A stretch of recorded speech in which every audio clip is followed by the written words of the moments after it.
എല്ലാ പ്രിയ വിദ്യാർത്ഥികൾക്കും പൊതുപരീക്ഷയിലേക്ക് സ്വാഗതം. +1 അലോട്ട്മെൻറ്റിൻ്റെ സപ്ലിമെൻ്ററി അലോട്ട്മെൻറ്റ് വേക്കൻസി ലിസ്റ്റ് ഇന്ന് രാത്രിയോടെ പ്രസിദ്ധീകരിക്കും. അപേക്ഷ നാളെ മുതലാണ്. വിദ്യാർത്ഥികളുടെ മുഴുവൻ സംശയങ്ങൾക്കുമുള്ള മറുപടിയാണ് ഈ ഒരു വീഡിയോയിൽ കൂടെ നിങ്ങളുമായി പങ്കുവെക്കാൻ ആഗ്രഹിക്കുന്നത്. വിശദമായ വാർത്തയിലേക്ക് പോകുന്നതിന് മുമ്പായി ആദ്യമായിട്ട് കാണുന്ന വിദ്യാർത്ഥികളാണെങ്കിൽ നിങ്ങളെ ഞാൻ എന്ത് ചെയ്യണം, 2 കൈ നീട്ടി ഈ ചാനലിലേക്ക് സ്വാഗതം ചെയ്യുകയാണ്. നിങ്ങൾക്ക് +1 +2 ഡിഗ്രി കാലഘട്ടത്തിൽ മുഴുവൻ ഉപകാരപ്പെടുന്ന വീഡിയോസ് ഈ ചാനലിൽ കൂടെ നിങ്ങൾക്ക് ലഭിക്കുന്നതിനായിട്ട് ഇപ്പോൾ തന്നെ ഈ ചാനൽ സബ്സ്ക്രൈബ് ചെയ്തുക. സബ്സ്ക്രൈബ് ചെയ്തിട്ട് നോട്ടിഫിക്കേഷൻ ബെല്ലുകളിലെ ഓൾ ഓപ്ഷൻ എനേബിൾ ചെയ്യാനും വീഡിയോ നിങ്ങൾക്ക് ഉപകാരപ്രദമായി തോന്നുവാണെങ്കിൽ തീർച്ചയായും ലൈക്ക് ചെയ്യാനും സുഹൃത്തുക്കളിലേക്ക് ഷെയർ എത്തിക്കാനോട് പ്രത്യേകം ശ്രദ്ധിക്കുക. അപ്പോൾ നമുക്കിതിരെ വീഡിയോയിലേക്ക് പോകാം. വീഡിയോയിലേക്ക് പോകുന്നതിന് നമ്മുടെ ചാനലിൽ വീഡിയോ കണ്ടിരിക്കുന്ന 100 വിദ്യാർത്ഥികൾ വീഡിയോ കാണുമ്പോൾ 10 പേർ പോലും എൻ്റെ ചാനലൊന്ന് സബ്സ്ക്രൈബ് പോലും ചെയ്തില്ല. പ്രിയ വിദ്യാർത്ഥികളെ അങ്ങനെ അവരുടെ തീർച്ചയായും സബ്സ്ക്രൈബ് ചെയ്യുക. നോട്ടിഫിക്കേഷൻ ബെല്ലുകളിലെ ഓൾ ഓപ്ഷൻ എനേബിൾ ചെയ്യുക. വീഡിയോ നിങ്ങൾക്ക് ഉപകാരപ്രദമായി തോന്നുവാണെങ്കിൽ തീർച്ചയായും ലൈക്ക് ചെയ്യുക, സുഹൃത്തുക്കളിലേക്ക് ഷെയർ എത്തിക്കുക. അപ്പോൾ നമുക്കിതിരെ വീഡിയോയിലേക്ക് പോകാം. നമ്മൾ +1 സപ്ലിമെൻ്ററി അലോട്ട്മെൻറ്റാണ് വിദ്യാർത്ഥികൾ ആഗ്രഹിച്ചുകൊണ്ടിരിക്കുന്നത്. എപ്പോഴാണ് സപ്ലിമെൻ്ററി അലോട്ട്മെൻറ്റ് അപേക്ഷ വിളിക്കുക എന്നിങ്ങനെയാണ്. അപ്പോൾ അത് കാത്തിരിപ്പിൻ്റെ ഒരു വിരാമമായെന്ന് തന്നെ പറയാം. ഇന്ന് രാത്രിയോടെ തന്നെ വേക്കൻസി ലിസ്റ്റ് വന്നിരിക്കും. അപേക്ഷ നാളെ മുതലെന്ന് തമ്മിലുള്ളത് ഇട്ടെന്നേ ഉള്ളൂ. നാളെ മുതലാണ് ഇപ്പോൾ HS CAP പ്രകാരമുള്ള അഡ്മിഷൻ ആരംഭിക്കുന്നെങ്കിൽ പോലും ഇന്ന് രാത്രി വേക്കൻസി ലിസ്റ്റ് വന്നു കഴിഞ്ഞാൽ രാത്രിയോടെ തന്നെ എന്ത് ചെയ്യും, അതിൻ്റെ അപേക്ഷകളും ആരംഭിക്കുമെന്ന് വിദ്യാർത്ഥികൾ ഓർത്തിരിക്കുക. അപ്പോൾ വിദ്യാർത്ഥികൾ മനസ്സിലാക്കേണ്ടത് വേക്കൻസി ലിസ്റ്റ്, സർക്കുലർ കാര്യങ്ങളെല്ലാം ഇന്ന് രാത്രിയോടെ തന്നെ വന്നിരിക്കും. കാരണം നിങ്ങൾ അലോട്ട്മെൻറ്റുകളൊക്കെ വരുമ്പോൾ കണ്ടതാണ്, പറഞ്ഞതിലും ഒരു ദിവസം നേരത്തെ തന്നെ എന്ത് ചെയ്യാറുണ്ട്, വരാറുണ്ട്. സൈറ്റ് ഡിലേ ആകുന്നൊരു പ്രശ്നം പരിഹരിക്കാൻ വേണ്ടിയാണ് അങ്ങനെ ഒരു കാര്യം ചെയ്യുന്നത്. വിദ്യാർത്ഥികൾ പറഞ്ഞ സമയത്തേ നോക്കുള്ളൂ, പക്ഷേ പറയുന്നതിലും ഒരു ദിവസം നേരത്തെ തന്നെ അതിൻ്റെ റിസൾട്ട് കാര്യങ്ങളെല്ലാം പുറത്ത് വിട്ടേക്കും. അപ്പോൾ അതുകൊണ്ട് തന്നെ വേക്കൻസി ലിസ്റ്റ് പ്രകാരമുള്ള എല്ലാ കാര്യങ്ങളും ഇന്ന് ഒരു രാത്രിയോടെ തന്നെ നിങ്ങൾക്ക് പ്രസിദ്ധീകരിക്കും. അത് പ്രസിദ്ധീകരിച്ചാൽ ലഭിക്കാനുള്ള പ്രീമിയർ വീഡിയോ ഓൾറെഡി നമ്മുടെ ചാനലിൽ ഓൾറെഡി ഇട്ടിട്ടില്ല, പുറകെ വരുന്നുണ്ട് ഒരു പ്രീമിയർ വീഡിയോ. നോട്ടിഫിക്കേഷൻ ഓൺ ചെയ്ത് വെച്ചാൽ മതിയാകും. നിങ്ങൾക്ക് അതിൻ്റെ കാര്യങ്ങളൊക്കെ വരുന്നത് ഏത് പാതിരാത്രിയാണെങ്കിലും നമ്മൾ നോട്ടിഫിക്കേഷൻ ഓൺ ചെയ്ത് വിട്ടിട്ട് നിങ്ങളിലേക്ക് കൃത്യമായി എത്തിക്കുന്ന ഒരു ചാനലാണ്. നമ്മൾ പ്രീമിയർ വീഡിയോ വഴിയാണ് എല്ലാ കാര്യങ്ങളും നിങ്ങളിലേക്ക് എത്തിച്ചുകൊണ്ടിരിക്കുന്നത്. അതായത് വരുന്ന കൃത്യസമയത്ത് തന്നെ. നമുക്കൊരിക്കലും കൃത്യം വന്നു കഴിഞ്ഞ് റെക്കോർഡ് ചെയ്തിടുമ്പോഴത്തേക്കും നല്ല ടൈം എടുക്കും. റെക്കോർഡ് ചെയ്ത് തമ്മിലൊക്കെ ആക്കി ഇടുമ്പോഴത്തേക്കും നല്ല ടൈം എടുക്കും. അതുകൊണ്ടാണ് നമ്മൾ ഓൾറെഡി നേരത്തെ പ്രീമിയർ വീഡിയോ അപ്ലോഡ് ആക്കിയിട്ട് വിദ്യാർത്ഥികളിലേക്ക് നേരത്തെ പ്രീമിയറായി വെച്ചിട്ടുള്ളത്.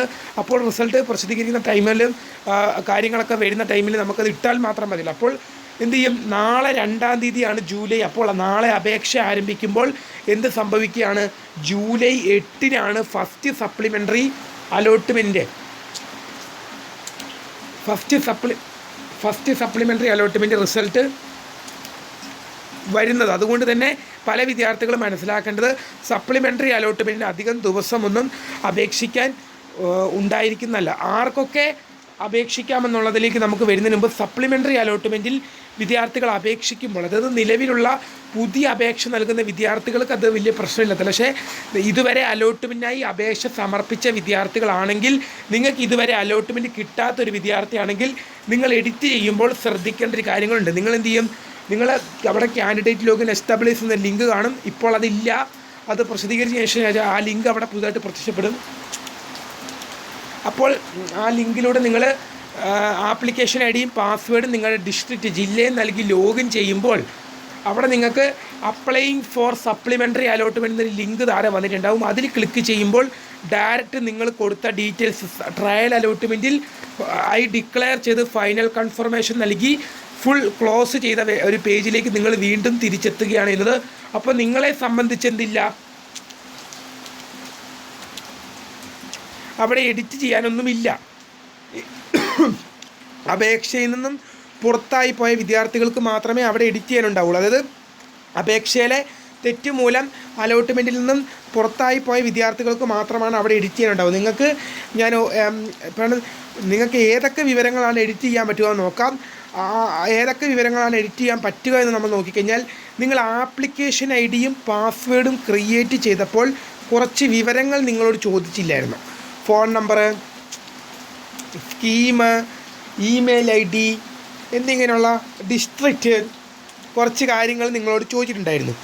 ആ വിവരങ്ങളൊന്നും നിങ്ങൾക്ക് എഡിറ്റ് ചെയ്യാൻ പറ്റില്ല. അതായത് നിങ്ങൾ ആപ്ലിക്കേഷൻ ഐഡിയും പാസ്വേഡും ക്രിയേറ്റ് ചെയ്യാൻ വേണ്ടി ഉപയോഗിച്ച അവിടെ നൽകിയിട്ടുള്ള ഡീറ്റെയിൽസ് നിങ്ങൾക്ക് ഒരിക്കലും എഡിറ്റ് ചെയ്യാൻ പറ്റില്ല. നിങ്ങൾക്ക് പ്രൊഫൈൽ ലോഗിൻ ചെയ്ത ശേഷമുള്ള ഡീറ്റെയിൽസ് മാത്രമാണ് നിങ്ങൾക്ക് എഡിറ്റ് ചെയ്യാൻ പറ്റുന്നത്. നിങ്ങൾ കാൻഡിഡേറ്റ് ലോഗിൻ ചെയ്ത ശേഷം പ്രൊഫൈൽ ലോഗിൻ കഴിഞ്ഞിട്ട് നിങ്ങൾ എന്താണ് അപ്ലൈയിങ് ഫോർ സപ്ലിമെൻ്ററി അലോട്ട്മെൻറ്റ് നിങ്ങളുടെ personal details, academic details, mark list, options, നിങ്ങളുടെ സ്കൂൾ കോഴ്സ് ഓപ്ഷൻസ് എന്നിങ്ങനെയുള്ള വിവരങ്ങൾ മാത്രമാണ് നിങ്ങൾക്ക് എഡിറ്റ് ചെയ്യാൻ പറ്റുകയുള്ളൂ. അപ്പോൾ അതിനിടയ്ക്കുള്ള തെറ്റ് വരുന്നവർക്ക് മാത്രമേ ഇതിൽ അപേക്ഷിക്കാൻ സാധിക്കുകയുള്ളൂ എന്ന് വിദ്യാർത്ഥികൾ ശ്രദ്ധിക്കുക. പുതിയ അപേക്ഷ നൽകുന്ന വിദ്യാർത്ഥികൾ ശ്രദ്ധിക്കേണ്ടത് ഡയറക്റ്റായിട്ട് നിങ്ങൾ എന്ത് ചെയ്യണം, ഒരു ആപ്ലിക്കേഷൻ ഐ ഡിയും പാസ്വേഡും ക്രിയേറ്റ് ചെയ്യുക. ശേഷം നിങ്ങൾ എന്ത് ചെയ്യുക, പുതിയതായിട്ടുള്ള അപേക്ഷ നിങ്ങൾ സമർപ്പിക്കുകയാണ് ചെയ്യേണ്ടത്. എന്നിട്ട് നിങ്ങൾ കാൻഡിഡേറ്റ് ലോഗിൻ ചെയ്ത് ആദ്യം തൊട്ടേ നിങ്ങളുടെ personal details, academic details, options and editing, SLC mark list അതെല്ലാം എൻ്റർ ചെയ്ത് കൊടുക്കുകയാണ് ചെയ്തത്.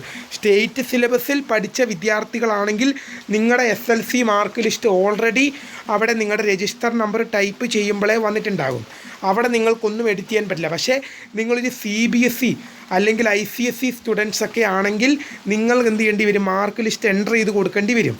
അപ്പോൾ നിങ്ങൾക്ക് എന്ത് ചെയ്യാൻ പറ്റും, നിങ്ങൾക്ക് ചിലപ്പോൾ അവിടെയും തെറ്റ് പറ്റാൻ സാധ്യതയുണ്ട്. സ്റ്റേറ്റ് സിലബസിലെ വിദ്യാർത്ഥികൾക്ക് ഉള്ള ഗുണം എന്ന് പറയുന്നത് ഇതാണ്, നിങ്ങളുടെ രജിസ്റ്റർ നമ്പർ ക്ലിക്ക് ചെയ്യുമ്പോൾ തന്നെ ഒരാൾക്ക് രജിസ്റ്റർ നമ്പർ ഉണ്ടാവില്ല. അത് കൊടുക്കുമ്പോൾ തന്നെ നിങ്ങളുടെ മാർക്ക് ലിസ്റ്റ് എന്ത് ചെയ്യും, ഓൾറെഡി അവിടെ വന്നിട്ടുണ്ടാകും. കാരണം നിങ്ങൾ സ്റ്റേറ്റ് സിലബസിലെ വിദ്യാർത്ഥികളാണ്. അതുകൊണ്ട് തന്നെ സ്റ്റേറ്റ് സിലബസിലെ +1 അപ്ലൈ ചെയ്യുമ്പോൾ നിങ്ങളുടെ മാർക്ക് ലിസ്റ്റ് ഓൾറെഡി അവിടെ വന്നിട്ടുണ്ടാകും. പക്ഷേ CBSE ICSE സ്റ്റുഡൻസ് ആണെങ്കിൽ നിങ്ങളുടെ രജിസ്റ്റർ നമ്പർ അടിക്കുമ്പോൾ നിങ്ങളുടെ മാർക്ക് ലിസ്റ്റ് അവിടെ വരില്ല. അവിടെ വിഷയങ്ങളുടെ പേരും നിങ്ങൾക്ക് അവിടെ എഡിറ്റ് ചെയ്യാനുള്ള ഓപ്ഷനുണ്ട്. നിങ്ങൾക്ക് മാർക്ക് ലിസ്റ്റിൽ ഏതാണോ, നിങ്ങൾക്ക് എത്ര മാർക്കാണ് കിട്ടുന്നത്, അല്ലെങ്കിൽ A ആണോ B ആണോ C ആണോ എന്നൊക്കെ നിങ്ങൾ തന്നെ എന്ത് ചെയ്യണം, അപ്ലോഡ് ചെയ്ത് കൊടുക്കുകയാണ്. അപ്ലോഡല്ല, എൻ്റർ ചെയ്ത് കൊടുക്കുകയാണ് ചെയ്യേണ്ടത്. അപ്പോൾ CBSE സ്റ്റുഡൻസിന് അവിടെയും എഡിറ്റ് ചെയ്യാൻ പറ്റും. പക്ഷേ സ്റ്റേറ്റ് സിലബസിലെ സ്റ്റുഡൻസിന് അവിടെ എഡിറ്റ് ചെയ്യാൻ പറ്റുകയില്ലെന്ന് വിദ്യാർത്ഥികൾ ഓർത്തിരിക്കുക. അപ്പോൾ ഏതായാലും അപേക്ഷ നാളെ മുതലാണ്. വിദ്യാർത്ഥികളുടെ സംശയങ്ങൾക്കുള്ള മറുപടിയൊക്കെ എന്ന് വിശ്വസിക്കുന്നു. പ്രീമിയർ വീഡിയോ ഒക്കെ പുറകെ വരും. നോട്ടിഫിക്കേഷൻ ഓൺ ചെയ്ത് വെക്കുക. ഈ പറഞ്ഞതിൽ ഇരട്ടി കാര്യങ്ങൾ ഞാൻ അതിൽ പറയുന്നുണ്ടാകും. അപ്പോൾ ഈ വീഡിയോ നിങ്ങൾ ജസ്റ്റ് പകുതിയിൽ സ്കിപ്പ് ചെയ്ത് പോയാലും നിങ്ങൾ ആ മറ്റേ വീഡിയോ നിർബന്ധമായും കണ്ടിരിക്കണം. ഈ വീഡിയോയും കാണരുതെന്നല്ല, ഈ വീഡിയോ നിർബന്ധമായും കണ്ടിരിക്കുക.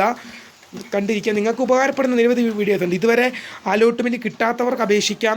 അപേക്ഷയിൽ തെറ്റ് വന്നത് മൂലം അലോട്ട്മെൻറ്റിൽ നിന്ന് പുറത്തായി പോയവർക്ക് ആ തെറ്റുകൾ തിരുത്തിയിട്ട് അപേക്ഷ നൽകാം. പിന്നെ ബാക്കിയുള്ള ഡീറ്റെയിൽസ് എല്ലാം സർക്കുലർ വന്നതിന് ശേഷം നമ്മൾ ഡീറ്റെയിൽഡ് വീഡിയോസൊക്കെ അപ്ലോഡ് ചെയ്യും. അപ്പോൾ വീഡിയോ ഇഷ്ടപ്പെട്ടാൽ ലൈക്ക് ചെയ്യുക, ഷെയർ ചെയ്യുക, സബ്സ്ക്രൈബ് ചെയ്യുക. My name is Kariya, the founder of Kariya for tech, the career guidance. Thank for watching. By.